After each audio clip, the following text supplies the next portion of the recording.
It's funny. We've been doing this for so long. We think that we're like masters at this, but we are not. We're still quite novice. Not at all. Oh man, athletes. Thank you all for being here today. Yes. Sorry. So we are good. It's taken us a minute to get going. We had some technical problems. Yeah, to say the least. That is one honey of a light you've got there. Do you want me to turn it down? No, it's very good. Then why are you complaining? I'm just saying, what an amazing light. Athletes, welcome to One-on-One with Coach Blu. It's good to have everyone here. Yeah, sorry about the delay. We didn't know you needed to reschedule and make reoccurring webinars. I don't know, kind of a nutty thing. Marissa, how are we doing on our Athlete virtual 5K? We do have lots of folks signing up, don't we? Yes, we do. There's still people signing up. You can sign up all the way till the end of September. Get your packet out, run your race. You can also log on once you're completed doing your 5K to your race entry. I think it would be in your confirmation email, and you can follow and go to a link and put in your results. So by the end, when all the results are in, you can see what place you took. Ah, that's cool. So it's not just running alone. And I looked the other day and I've only seen one person that put their time in. Well, congratulations to that one person. But I know there's more people that have ran it. You don't need to if you don't want to. But if you want to get on, type in your stuff, put in your age group. It will show you your place in the age group along with everyone else that's ran. So that's kind of a cool little bonus you can do on that. So please get on and do it. We have people still registering. We're getting packets out as we go, and we're excited to hear about all the people you guys are running for. That's awesome. I've been kind of amazed at how many people we've had over the all over the world. I mean, that's what blows my mind. We have folks from England and Japan and Canada and hopefully Brazil. Jerem, right? Yeah, where are you, Jerem? So we've got some international runners going on here, and I wish it was for a better reason. I mean, I'll be honest with you. I think it's a good reason to run proxy, but I also think that I would love to have a situation by which we didn't have to run for this. We could run for something else. But super emotional. I've been watching Cher up there in Davis County, like really putting in the work. She's running, it seems like, for almost one a day right now. Yeah, I think so.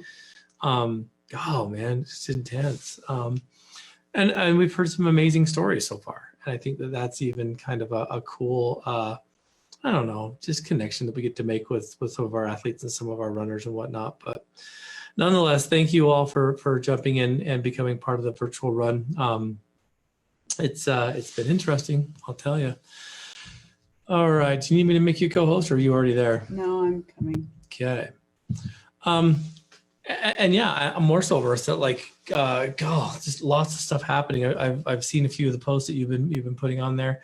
If you guys haven't had a chance, jump on and see part of our Addict II Athlete posts that we do on like social media. You've been posting a lot of cool ones. I think that's been kind of leaning more towards this information, education. Yes. I really like the ones you've been posting about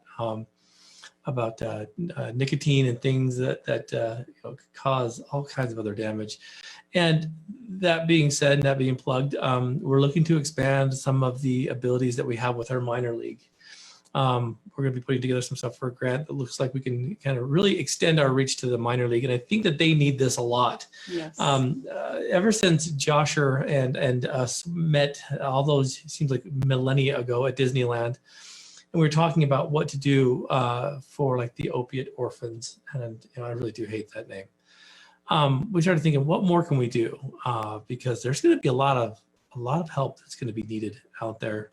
And so with Savannah's podcast, the minor league, and some of the ideas we have, I'd love to know what you as parents might feel like your adolescent teen needs. Yes, please. We look at being able to do some activities, some recreational activities, some education, and maybe just some Q&A coming up in the next couple of months to really kind of give back. And I think, there's a lot of things we can do in prevention, but I kind of want to take it one step further and take prevention into action. And I think we can prevent quite a bit by bringing awareness, like we talk about a lot. But I also think it's important that we give these kids some ability to take action so that they can, kind of change and have a platform to change from within. So yeah, we got Red Ribbon Week coming up. The Addict II Athlete helps out a lot. So if you want Addict II Athlete to come speak at your school, please let us know. You need to know early because we usually get booked pretty quick. But yeah, I think that's kind of a big thing too. So we're minor league, we're looking to kind of expand upon that and bring more resources. So. Absolutely. Please let us know how we can help. Part of helping your teen and helping kids not fall into some of the struggles is through communication, and some of these things, preventative measures, and spending time as a family, having dinners together at the table. It seems simple, but also seems dumb. But there is tons and tons of research on why it is beneficial. Yeah. And helps kids and families. So I got a question that was posed from a newcomer, and they want to know a little bit about what our erase and replace philosophy means. It says, Coach Blu, I've heard you say this multiple times, from turning your mess into a message, but also erase and replace. What does that exactly mean? Kind of a tagline that we started a long time ago. Specifically about if you're going to erase the addiction, you need to replace it with things of greater value, meaning more than just one. And it's kind of interesting. I know that lots of people have heard me kind of drone on about this, but after I'll give you my opinions and my thoughts on it and why we like it so much. But I want yours too, Marissa, because I'm curious about what you think about erase and replace, because really it fits into a lot of the rec therapy model that you're very passionate about, being a rec therapist. What are your thoughts on our philosophy of erasing and replacing? Okay, so erase and replace is mainly the point that if you take away the addiction, you leave a hole, there's a void, and something will fill it no matter what we do, whether you make it, you mentally think about what it is and you plan and you do it, or it just something else seeps in there. So we try to just make it more cognitive, bring awareness to it, that if we take away that addiction, what do we do to replace it with? But it engulfs and generalizes into many other places and areas in life. When you have a bad experience, whether it's nothing to do with drugs or alcohol or use, you just have had maybe a traumatic experience somewhere, that maybe you go to that same place and you do create a new memory, create a new experience that's happier, that's, that you have power to create and control. I like that. Yeah. And it's about making sure that when you erase the void of addiction, that you don't just leave the hole there, meaning that you're able to now expand upon this new freedom. And freedom in recovery scares, but you replace it with multiple things. So service, recreation, family, work, sports, all these things, so that you become more than one. And so I really think that it's important that we look at the whole big picture. Yes. Put lots of things in its place. Absolutely. So you got some technical difficulties again over there? I'm getting feedback that they're putting in the new ID and it's still not working. Interesting. I wonder why. Did we do it right? I don't. Check mine, make sure it's correct. I'm looking. I don't. Yeah. 832-8723-5826. The other question that was raised, and while you're hopefully working on that, I'll look at this, is how do we hold boundaries with loved ones when multiple members are struggling with addiction? I have a husband and a daughter who both suffer from addiction. One is alcohol, the other is opiates.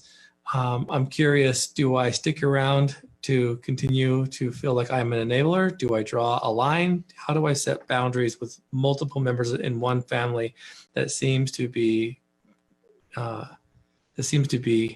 consumed by addiction? Oh, wow. That's a big one. Because I look at it as, and we talk about this from time to time, about developing and establishing your home team. And you've got to, in order to do that, you have to understand what home court advantage looks like. So in any home, in any realm, you have a situation where you've got players, you've got fans, you've got, the general staff, you've got everybody that kind of makes this sports team function. And your home team, that home court advantage needs to be protected at all costs. And so if you have two players on your team that seem to be struggling and not producing like winning plays, meaning like sobriety or relationships or, fulfilling stewardship such as work or school or obligations like that. And you tend to be either the referee or the coach, it can get real hard. And so first things first, where do you fit in on this team? Where do you fit in in this home court advantage situation? It's kind of weird, but I want you to start looking at it as like, all right, you have your main players. Let's use basketball as kind of a metaphor. You have 5 players out on the court. You have a coach. You've got a bench. You've got referees. You've got like the general admission staff. You've got everybody that makes this thing work. Where do you fit in first and foremost? Are you the coach? Come on, guys, rally around. We can do this. Are you the referee whistling out of bounds? Are you a spectator cheering on the team from the sidelines? Are you selling popcorn way up in the nosebleed sections? First and foremost, I feel like you have to identify where you fit on this home court. And maybe it is that you move yourself into like that GM position where you're like, all right, either this stuff changes or else you guys might get called to the bench. And if you have to ride the bench and we have to put other players in, be ready to ride the pine. And if you guys don't want to do that, well, maybe we got to knock you down to the minor leagues. Maybe we take you out of the pro level and we push you down in to get some help and some personal training. Mm-hmm. And so really, first and foremost is identifying where you fit. I would say at this point, the coach is probably worn out. It's welcome. I think that you've probably tried to coach and counsel from the sidelines and call plays, and they're not listening to you. I think the referee is probably a situation you're probably very familiar with, where you're calling all the out of bounds, you're calling the fouls, you're calling the offsides, you're doing all the things that a referee does, but they still don't care. And so maybe it's time to start setting those boundaries and saying, look, now you're going to upper level staff. Now you're going to like the owners of the team, right? Mm-hmm. And it's like, either you do this or this is going to change. Meaning like, maybe you get kicked off the team for a while. Maybe you have to leave for a while. Maybe you have to go and be a free agent and pursue, your goals elsewhere. And then, sit down and have like a team meeting, everyone take a knee and huddle around and see what the rest of the family wants. Yeah. What do you think in situations like that about, multiple people using in one household?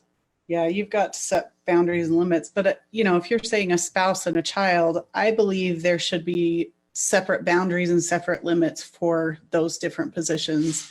You may hold an adult spouse at a higher level, needing more boundaries, more safety, and then having a lot more give and take with a child, depending on their age, depending on the situation, and maybe how many times they've been given timeouts. You know what I mean? If you have an adult that keeps repeating a cycle of relapse and relapse and relapse, there may be some stronger boundary that like this person needs to be out for a while so I can focus on helping this child. Because it's not really as easy as a parent to just send, mostly if it's a teenager or young adult, like, hey, you're packing. But yeah, I would hold personally an adult more responsible, more accountable at a higher level. You know?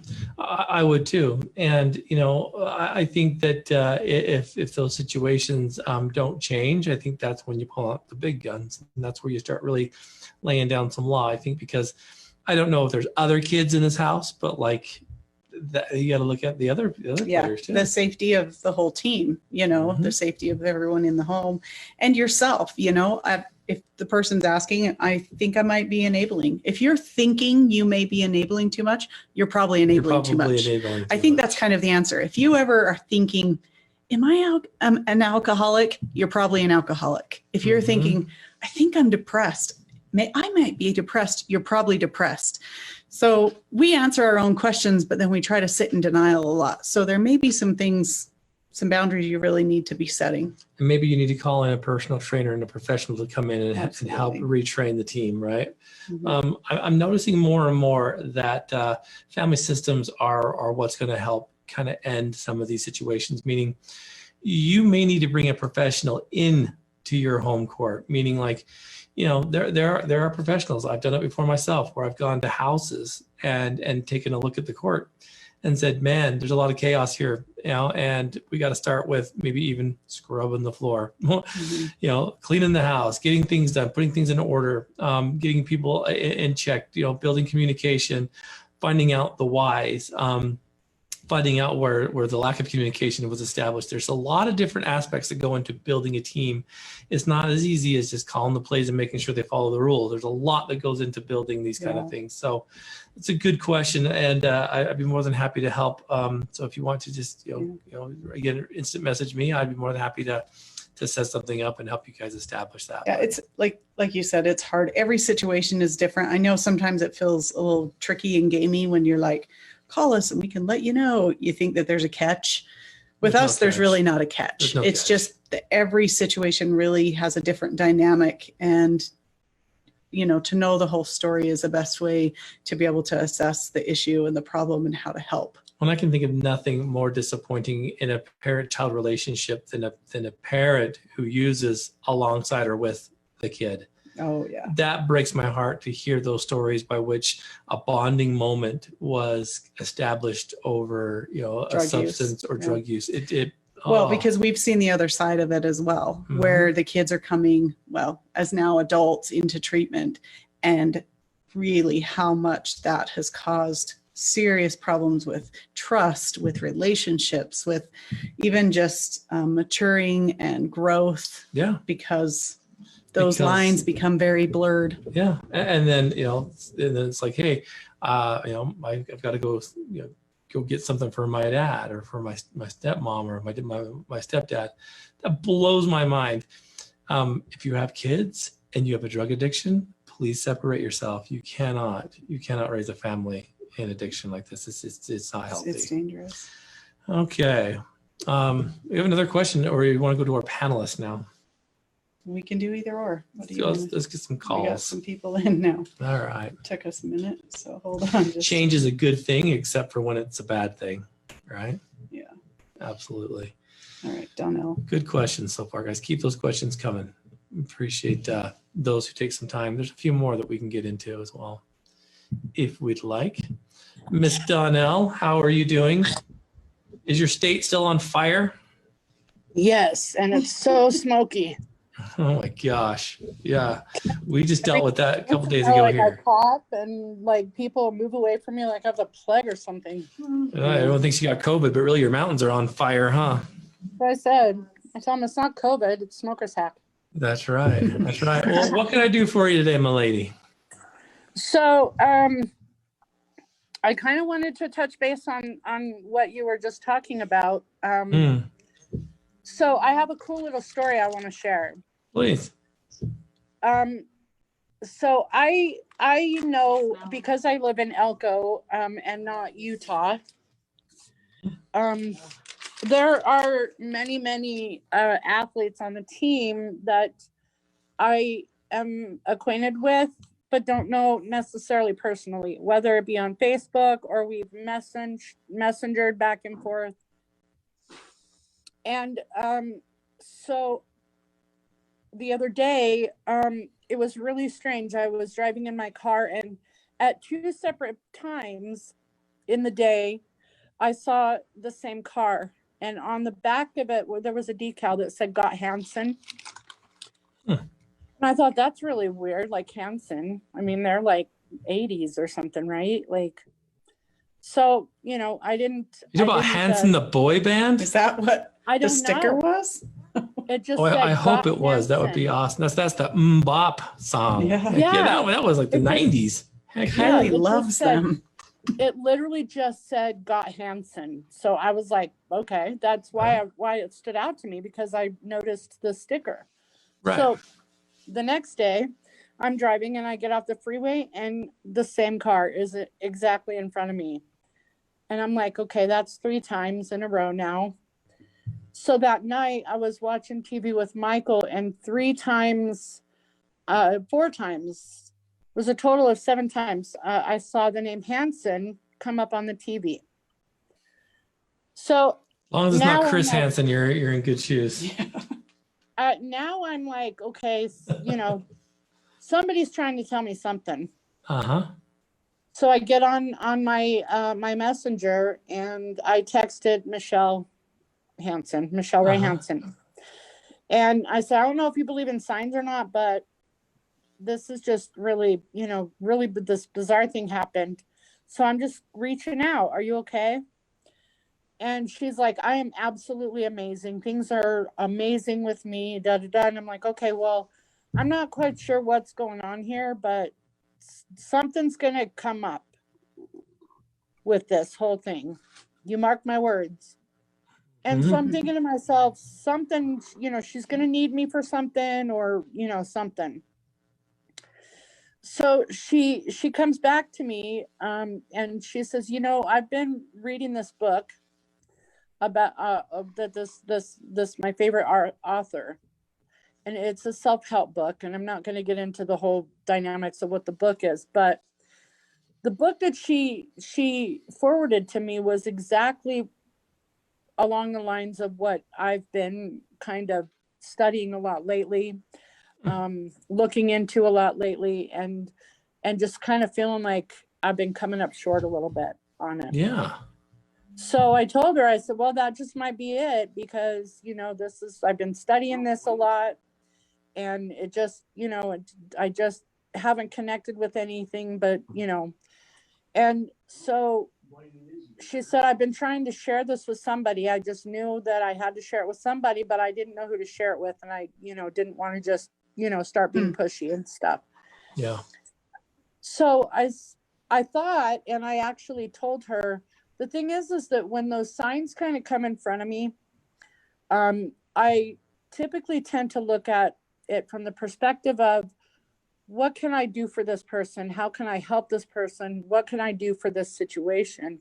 Right. And what I didn't realize was that this was more about receiving. It was more about giving me a gift, instead of, you know, me being accepting of that gift and that service, I like instead that. of being the server, right?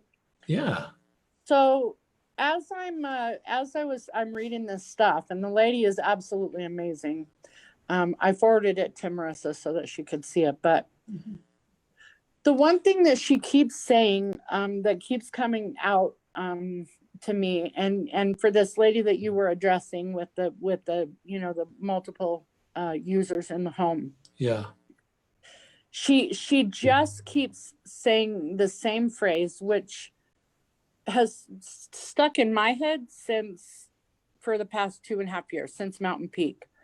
And that is, it doesn't serve anybody to play small. Yes. Oh yeah. And so Yep. I wanted to kind of read if I can, it'll only take a minute, but I'd like to read my favorite quote. Absolutely. About that. It's worth doing. Oh yeah. Okay. So it says, our deepest fear is not that we are inadequate. Our deepest fear is that we are powerful beyond measure.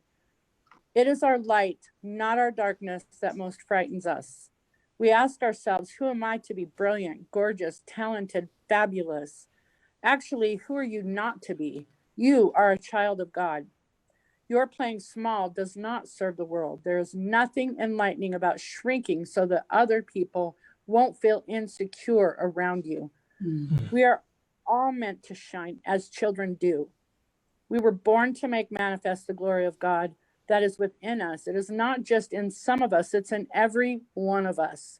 And as we let out our own light shine, we unconsciously give other people permission to do the same.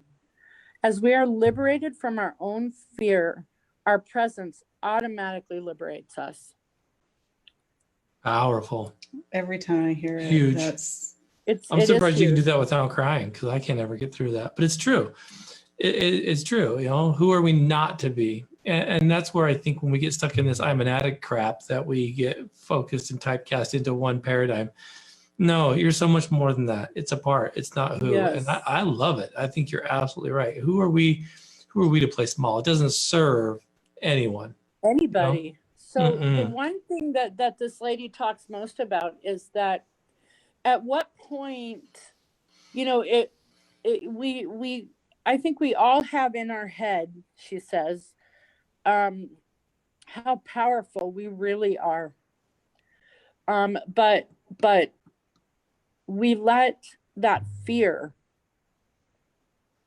Consume dictate us. Mm-hmm. who we're going to be, what we're going to do. It is what guides our decisions. Fear is always the thing. And so Yeah. I think for me, in just, you know, some of the struggles that I've had, you know, recently, Mm-hmm. As soon as she said that, I started thinking to myself, I am so afraid of relapse that's what I attract. Yeah. Good point, Donnell. And if interesting. if that is completely what is in my mind, and that, I mean, the universe says, the law of attraction says, like attracts like. And if you believe that you are an addict, if you believe that you are going to relapse, that's what you're going to attract. And your universe is going to lead you in that direction. Yes. You're absolutely right. And so just with this lady and the whole playing small thing, you know, that's we play small because we're afraid. That's To be what seen. it's all about. Yeah. It's just the same thing as a child going to school, into a new school, and who becomes shy and shrinks down to nothing because they're so afraid and overwhelmed by this huge population of kids, right? Yeah. Where, you know, which ones are the ones that are really truly liked? They're the ones that are out there, man. They're up there, their chest is out, they know that they're, you know, they're not afraid. Yeah, they know who they are. Yeah. Absolutely. Well, I think And sometimes so, too, we think that playing small is the meek and humble way to go, but it's not. That's not what meek and humble is. You know, it's about not letting how big you are or how big you could become go to your head. right. You know. But the other thing that the one other thing I want to mention is that, you know, she kind of comes at it with a service point of view. You know, it's not necessarily about, you know, I'm this powerful, awesome, amazing, you know, ego-filled person. But when you really stand in your light, how powerful and how much can you help someone else, and can you serve somebody else? Yeah. And so I literally, like, as I was listening to it, I had in my head, I literally heard a quote from John F. Kennedy: ask not what you can do, what your country can do for you, ask what you can do for your country. And so when you are purpose driven, and you don't play small, and you stand in your power, and you stand in your light, that's what makes me unstoppable. I love it. Yeah. I love hearing the agent in you again. Yeah, that's powerful stuff. Literally, that's what makes me, like, you know, where I can walk up to somebody, look them in the eye, and I can talk about Addict to Artist, and I swear sometimes they just want to open their wallets, you know? Yeah.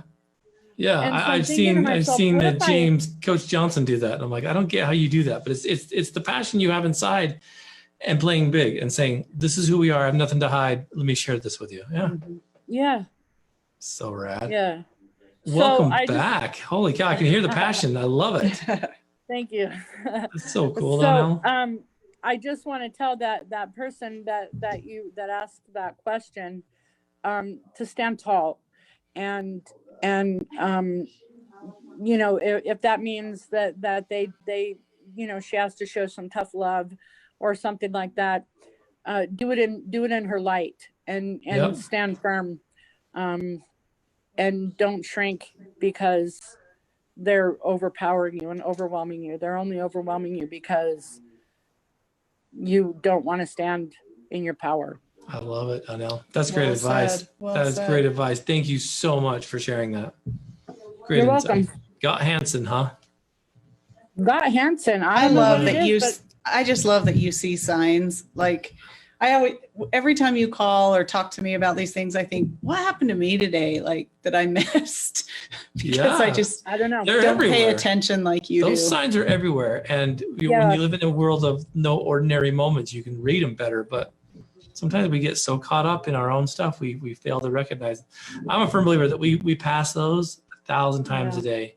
Oh yeah. Well, but you know what? Our subconscious sees everything. So they're there. Mhm. Your subconscious takes it in. It's just your conscious mind doesn't see it. But I have to tell you, it's pretty cool when it's undeniable like that, because Yeah. it's humbling and empowering at the same time. Well, I love it Because because to realize- I love it that you said that you weren't calling to give service. You were calling just to follow through, and you ended up being served. That's Right. That was the you know, answer. that's huge. I mean, because Yes. that's not what you wanted, but that's what you received. And I think we don't do that as much as we should as human beings. Well, and it's not something that I easily accept. So I don't, I'm a server at, that's my love language. And so, as soon as I saw Got Hansen, she was the Hansen that I knew of. She's the first one that came to my mind. Mhm. And I was like, okay, I have to check on her, make sure she's okay. But really it was, the universe and potentially Carly telling me, contact her because she has something for you. Yeah, that's awesome. Yeah. Thank you for sharing that. That's so good. Appreciate Pretty cool. you Hey, doing that that. bottle in the background's pretty neat.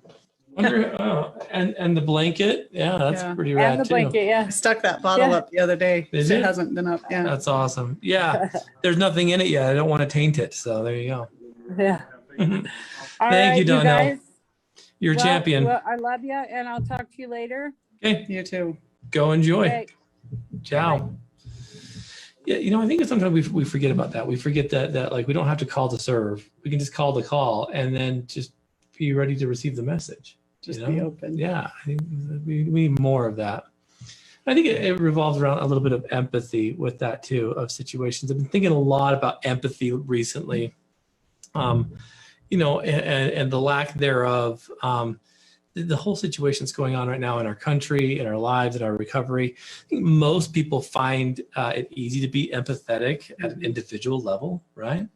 But I think on a social empathy takes a ton of work, Oh yeah. And it means to consider the wider context of people's lives and their situations, their historical situations, their circumstances. And I think once we kind of understand those things, it can block our empathy. I think once we try to like Black Lives Matter or addiction and addicts in recovery, when we take that social approach, we really bugger it up, man. Yeah. And I think when we have empathy, we're more likely to forgive others and overlook their faults. And I think we're more inclined to and wholeheartedly help them. Yeah. Help people in recovery. It's cool to see Donnell's empathy reemerge. Mm-hmm. Because I think the key message is that, being empathetic helps promote positive behavior and change, Oh, for sure. But I think it's dying. I really do think I think empathy is dying. When you say this, it reminds me of a post of a friend of ours I read on Facebook today, and I'd love to share it. Please. It's Desi Lomax. Oh, Which love Desi. We need to have Desi and his wife Allison on our podcast. Yes, we need to we be will scheduling soon. for them. Lomax, we need you again. Yeah. So Desi is a mental health therapist. He went to school with you, but he's also worked over 20 years in law enforcement as a police officer, went back to school, became a therapist. In November, their son committed suicide. And so this is his post today, if I can get through it without And crying. you're gonna make me cry. This is Suicide Awareness Week, and I can't sleep. I'm discouraged with the weight of the world resting on my heart. I miss my son. I am mesmerized by how much empathy people have for suicide, but can also seem unattached to what makes a person feel so isolated and alone. I talk to so many people trapped in their own perception like a cage they filled with carpet and air conditioning. People who are hurting go unnoticed because they fail to fit the narrative of what hurt is. We don't stop to listen and learn from others, but instead spill our version of the story that requires little change, then stand confused as to why there is no solution to the problem. And as the problem persists and gets worse, we start to blame others for things we helped create. All along, people are dying from feelings of isolation and confusion. They have these spirits that scream to connect to the world, and the world is like a busy signal on the phone. My son fell into this trap of feeling disconnected. He felt none in the world saw him for who he was. He discounted his parents because we simply like him because we loved him. He desperately sought connection from a world distracted by views and perceptions that don't heal a thing. Yet everyone has a deep reverence for God. They are following Christ, but refuse to follow him to the depths of sorrow that is among so many of his children in the world today. Wow. I am so sick and tired of this surface type of Christianity. I'm personally choosing to put the work in to be willing to suffer with those that suffer and mourn with those that mourn. So what do we do? He shares a song and he says, "This song is my anthem. It speaks to that part in me that will no longer be silenced. I am making a call to all followers of God and Christ to act by listening, to be curious about the people around you. Put down your phone for periods every day and connect with another human. Look them deep in their eyes and say, I see you and I hear you. Postpone judgment long enough to elicit love in your heart and share that love. Unlearn all the stuff, insecurity, self-loathing, and fears of imperfection to connect to the heavenly within. You that can heal yourself and help heal those around you. Drive beyond checking the boxes of Christianity to uplifting the least among us. Know that any attempts you try will be accepted by our Maker. We are at a point in society where smiling and giving compliments to others means you have a hidden agenda, where offers of service seem superficial and inauthentic. Let the intuitive nature that is nature in us take over and follow those impressions to act in kindness, love, and consideration. Now, none of these things will bring my son physically back to this earth. But I feel spiritually connected to him when I am following these guidelines listed above. Don't get me wrong, it would be much easier to get distracted with sports, who to blame for wearing a mask, or which presidential candidate is the best pick. This stuff takes glorious effort. That type of action that leaves a person feeling fulfilled, connected to the world, is so much more. In summary, I will no longer be silent. I am not a victim. My son is next to me right now, helping me write this.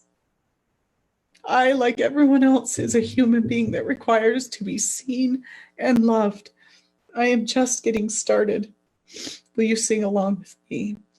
And he posted a song called Read All About It by Emily Sandy. I'm not sure of the. Wow. It's incredible. Well, viewers and listeners, that's kind of what I'm feeling here is that empathy promotes like love and cooperation between people, right? It means working together in ways that benefit everyone involved and being able to feel what Lomax is talking about right there. I mean, it enables us to understand others in their situations. Yeah. You know, I mean, he's now experienced, my trauma threshold. Yeah. You know, and right after that happened to Mateen last year, where were they? They were serving with Addict II Athlete. Yeah. With the Sub for Santa movement.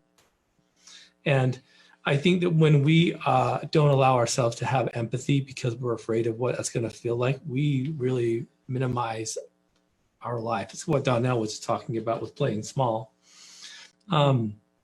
I think that when we increase our empathy, we can change the world.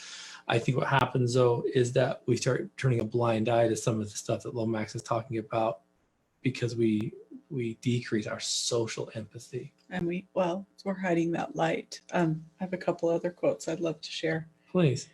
Go along with this. A friend, Jason Turner, shared this, who recently got back from I watched his video. It's incredible. He's a friend of ours. Tell the viewers and listeners a little bit who he is and what he did. So he's a friend of ours who took a group of his coworkers from a real estate agency that he owns and works with, and they went down south and helped with Hurricane Laura.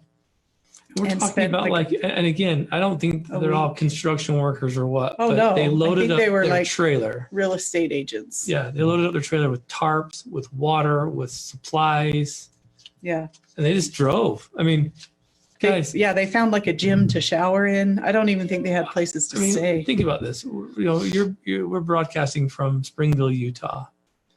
I'm sure that drive maybe 20 hours tops. 20 hours away to help people in need. 20 hours. What is that? A couple tanks of gas? Yeah. Anyway, go on. So he just kind of gave a real short summary, along with a huge video of some of the time lapse of this people's homes they went into and helped clean up and help cut down trees and tarp roofs that were being rained in on. And he just said, it was hot, humid, heartbreaking, and humbling. There was so much destruction, so much pain, yet so much hope. He said, Richard Rohr said, there is a strange and even wonderful communion in real human pain, actually much more than in joy, which is too often manufactured and passing. In one sense, pain's effects are not passing, and pain is less commonly manufactured. Thus, it is more honest. It is a more honest doorway into lasting communion than even happiness. I mean, that's incredible. That's incredible. Because it's true. Like, you think you want to be with people in joy, but what comes through being with people in pain? Exactly what Desi was talking about. Yeah. And then he shared a quote by the amazing Brené Brown. My mom taught us to never look away from people's pain. The lesson was simple. Don't look away. Don't look down. Don't pretend not to see hurt. Look people in the eye. Even when their pain is overwhelming, and when you are in pain, find the people you can look in the eye. We need to know we are not alone, especially when we are hurting. That's powerful. That's powerful because what it tells me is that when we see people as others, it blocks empathy. Does that make sense? Yeah. Like, it blocks empathy.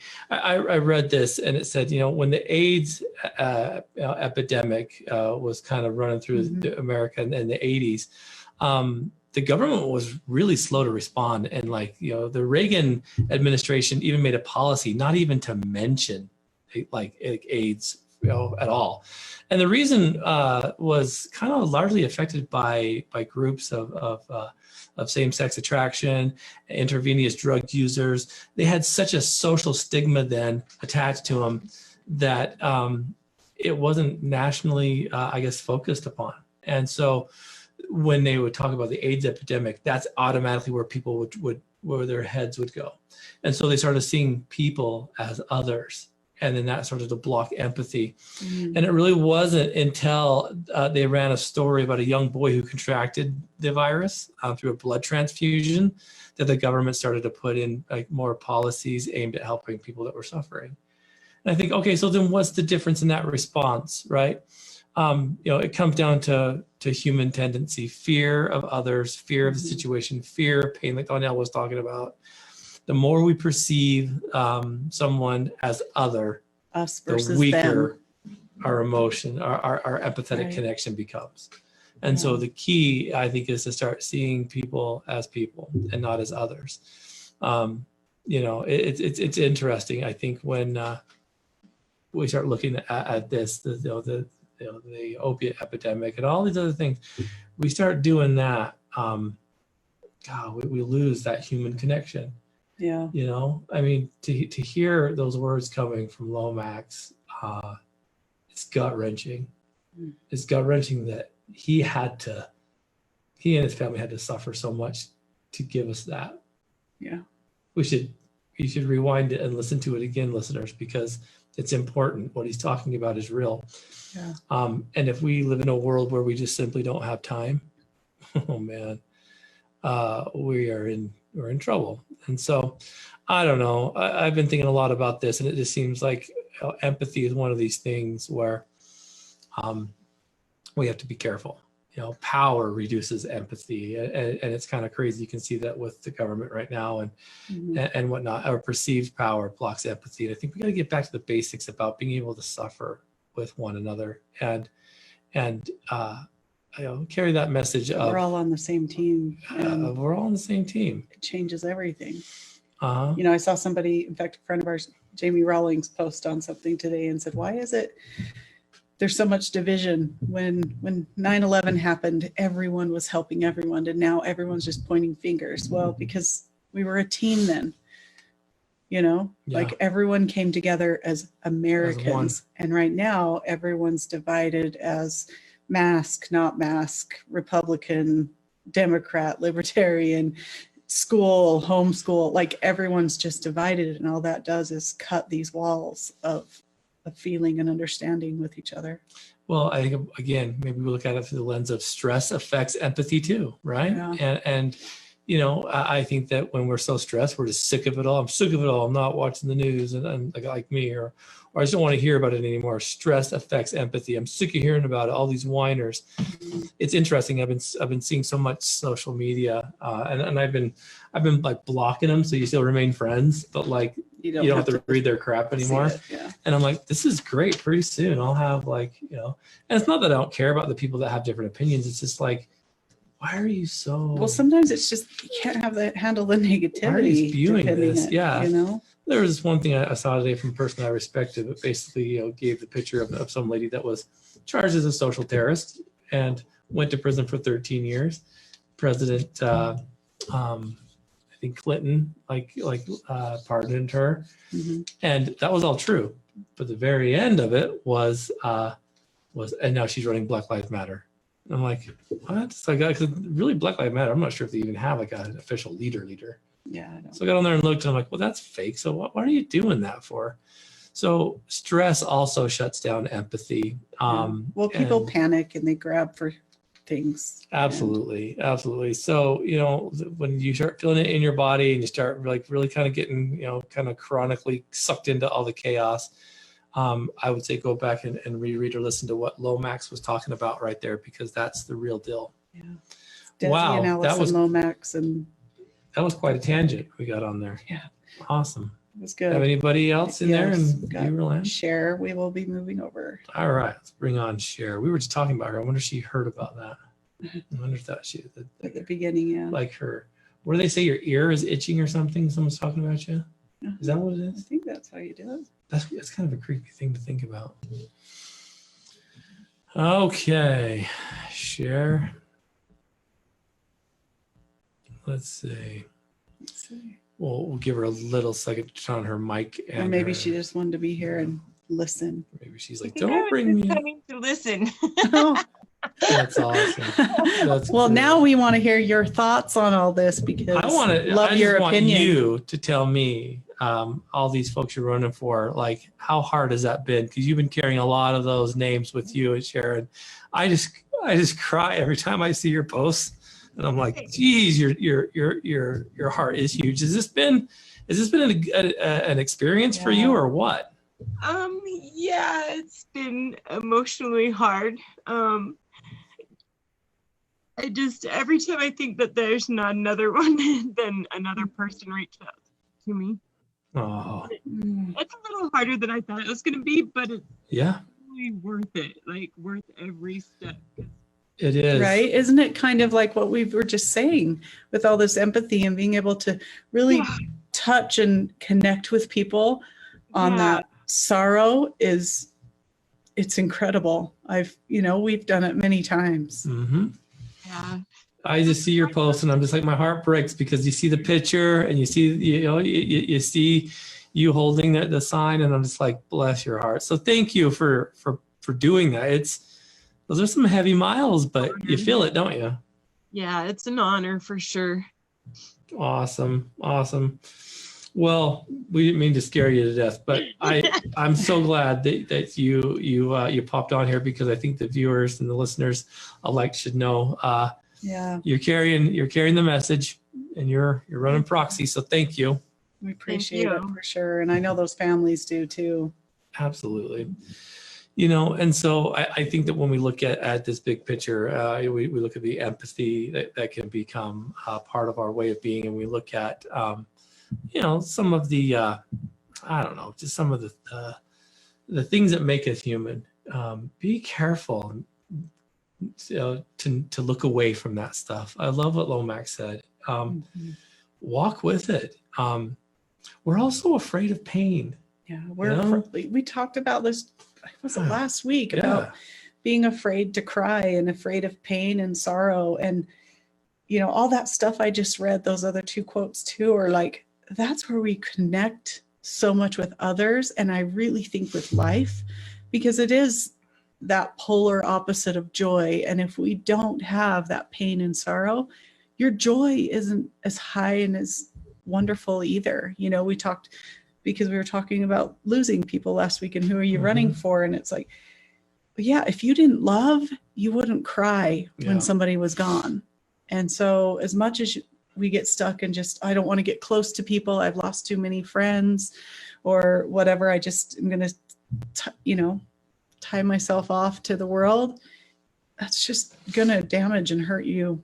You know, well, that's why I love doing this call-in show. I mean, because again, it gives me an opportunity to help and to be available and to really feel the empathy that makes life worth living. I mean, empathy is a key to human thriving. You know, it enables us to develop the highest, I guess, connections to people and to help them achieve great things. And I think that it makes us happier. You know, research has shown that people who live in a world and life of empathy, they're healthy, they're strong. It's not that we have to, you know, mourn to the point where we're replacing, you know, their feelings and emotions with our own, but it's about being able to just be on that one-on-one level with another person.